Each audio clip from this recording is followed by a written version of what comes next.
और आज हमारे लिए जो परमेश्वर ने जो वचन दिया है, हमारे साथ है मानसी वचन पढ़ेंगे। यूहन्ना रचित सुसमाचार, यहां 8 अध्याय का 1 वचन से पढ़ेंगे। ठीक है, पढ़ेंगे। परंतु यीशु जैतून के पहाड़ पर गया। भोर को वह फिर मंदिर में आया। सब लोग उसके पास आए और वह बैठकर उन्हें उपदेश देने लगा। तब शास्त्री और फरीसी एक स्त्री को लाए जो व्यभिचार में पकड़ी गई थी, और उसको बीच में खड़ा करके यीशु से कहा, हे गुरु, यह स्त्री व्यभिचार करते पकड़ी गई है। व्यवस्था में मूसा ने हमें आज्ञा दी है कि ऐसी स्त्रियों पर पथराव करे। अतः तू इस स्त्री के विषय में क्या कहता है? बस, अतः तू इस स्त्री के विषय में क्या कहता है जो व्यभिचार में पकड़ी गई है? ये व्यभिचार करती है और ये क्या हुआ? पकड़ी गई है। और हमारी व्यवस्था में ऐसा लिखा है कि ऐसी स्त्री पर पथराव किया जाए। हालेलुया। क्या किया जाए? पथराव किया जाए। तो हम सब लोग देखेंगे, जानेंगे कि परमेश्वर प्रभु यीशु मसीह ने कैसे इस महिला को, इस स्त्री को जो व्यभिचार के पाप में पकड़ी गई, कैसे परमेश्वर ने इसे बड़े और भयानक दंड से बचाया। आप भी हमारे साथ में बने रहें। तो आगे जब हम पढ़ते हैं ना, तो यीशु मसीह ने उनसे जो बात की और जो परमेश्वर प्रभु यीशु मसीह ने वहां पर जो कार्य किया वो बहुत अद्भुत है। मुझे लगता नहीं है कि कोई भी इस जगत में इस प्रकार से किसी व्यभिचारी स्त्री को या कोई पापी व्यक्ति को कोई इस प्रकार बचा सके, कोई भी नहीं। और आज यही हमें समझना है मेरे प्रियो। यहां पर एक स्त्री को शास्त्री, फरीसी, मतलब जो धर्मगुरु होते हैं, वो लोग एक व्यभिचार में पकड़ी गई एक महिला को लेकर आए यीशु के पास कि देखते हैं। वो इस मन से नहीं आए थे कि ये परमेश्वर है और वो न्याय चाहते हैं। वो इसलिए नहीं आए थे वहां पर, वो तो इसलिए आए कि यीशु मसीह पर दोष ढूंढने के लिए कि ये हमारी व्यवस्था को तोड़ता है, हमारे धर्म को मानता नहीं है और हमारा कल्चर, हमारा रीति रिवाज को नहीं मानता है। इसलिए वो यीशु मसीह को फंसाने के लिए कि हम इसको इस बात पर फंसाएंगे और इसे क्या करेंगे? अपना सामने से, अपना बीच में से हटा देंगे। लेकिन वो नहीं जानते थे कि यीशु मसीह कौन है। हालेलुया। वो नहीं जानते थे कि यीशु मसीह कौन है। मेरे प्रियो, मैं आपसे कहना चाहता हूं कि हम सब ने भी जैसे इस महिला ने पाप किया व्यभिचार का, ऐसे ही हम सब ने अलग अलग पाप हमने भी किया है। अगर व्यभिचार नहीं है तो दूसरा पाप क्या होगा? बीड़ी, तंबाकू, नशा, दारू पीकर, या फिर किसी को गाली देना, या झूठ बोलना, या लालच करना, चोरी करना, लड़ाई करना, गुस्सा करना, ऐसे तरह तरह के पाप। अगर एक पाप नहीं है तो दूसरे पाप में या तीसरे पाप में, ऐसे हर किसी न किसी पाप में मनुष्य गिरा हुआ है। तो एक दिन मेरे प्रियो आपका भी न्याय होगा, हम सबका न्याय होगा। और हम सबने पाप किया है और उस दिन कोई भी व्यवस्था, कोई धर्म, कोई परंपरा, कोई रीति रिवाज, कोई भी संस्कार और कोई भी अधिकारी, कोई भी पैसा, धन, दान, पुण्य आपको बचा नहीं पाएगा।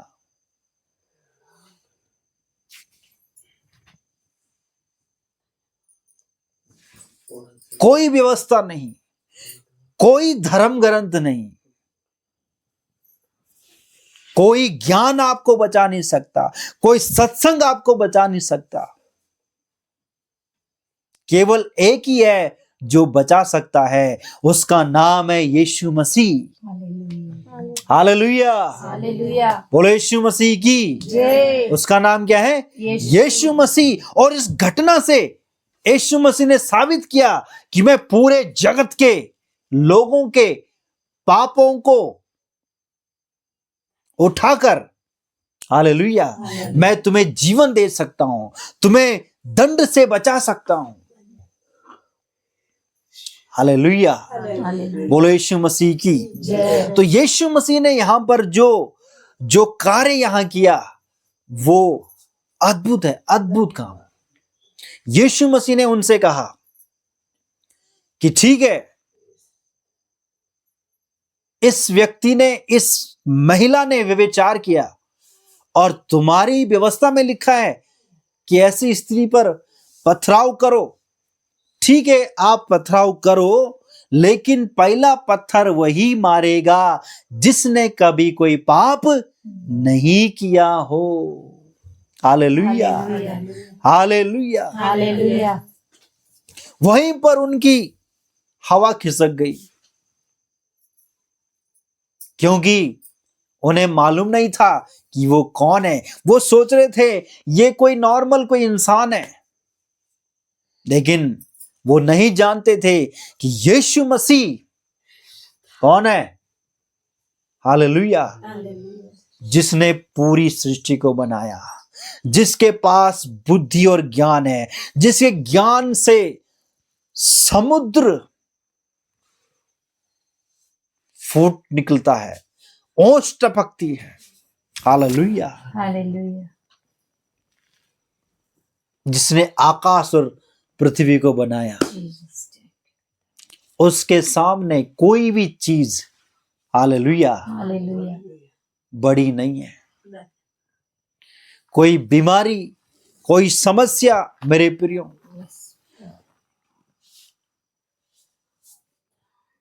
उससे कोई चीज बड़ी नहीं है।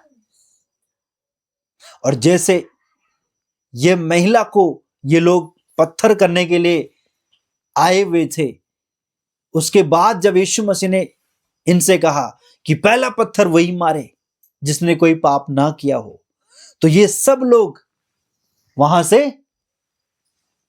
गायब होने लगे, अपने अपने घर सब लोग चले गए। हम पढ़ेंगे, मैं पढ़ रहा हूं आप लोगों के लिए इसी अध्याय का 9 वचन।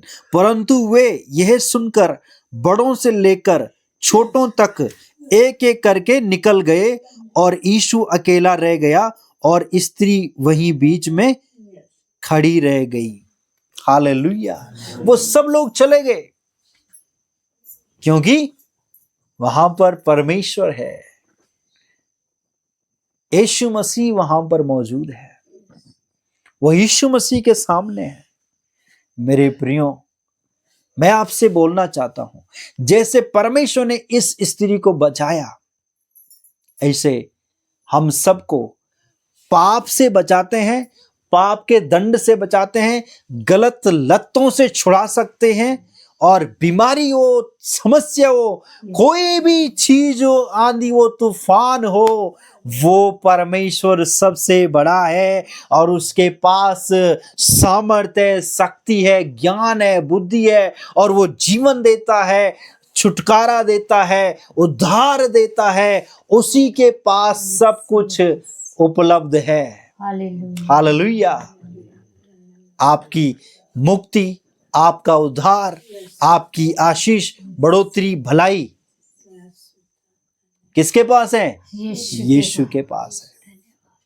मैं आपसे बताना चाहता हूं मेरे प्रियो, कोई भी ताकत आपको बचा नहीं सकती। कोई भी परंपरा, कोई रीति रिवाज आपको नहीं बचा सकता, केवल यीशु मसीह। इसलिए बाइबल कहती है स्वर्ग के नीचे और मनुष्यों के बीच में एक नाम दिया गया उद्धार पाने के लिए, और वो कौन सा नाम है? यीशु। यीशु नाम। हालेलुया, बोलो यीशु मसीह की जय। यीशु मसीह की जय। यीशु मसीह गंदी लत से बचाते हैं, और पाप की जो सजा है जो अभी तक किया गया या हो गया, उस पाप के दंड से भी बचाने की ताकत रखता है। हालेलुया, बोलो यीशु मसीह की। और इस महिला को यीशु मसीह ने कहा कि जब कोई इस पर दंड नहीं दिया, कोई भी नहीं, और यहां यीशु मसीह अकेले रह गए इस महिला के सामने। फिर यीशु मसीह ने पूछा, क्या तुझे किसी ने दंड नहीं दिया? इस महिला ने बोला, नहीं प्रभु। फिर यीशु मसीह ने कहा, जा, मैं भी तुझे दंड नहीं देता, और फिर से पाप मत करना। हालेलुया। मतलब जो दंड दे सकता था उसने नहीं दिया। यीशु मसीह सजा देने के लिए नहीं आया जगत में, यीशु मसीह हमें उद्धार देने के लिए आया है, हमें बचाने के लिए आया है। हालेलुया, बोलो यीशु मसीह की। मैं आपसे कहना चाहता हूं मेरे प्रियो, सारे चीजें, सारी परिस्थिति या आपके अपने पराए आपको फंसाने के लिए लगे होंगे, लेकिन एक है जो आपको बचाने के लिए इस धरती में आया है, उसका नाम है यीशु मसीह। हालेलुया। आइए हम मिलकर प्रार्थना करेंगे। धन्यवाद, धन्यवाद, धन्यवाद, धन्यवाद, धन्यवाद Yeshu. Thank you, thank you, thank you, thank you.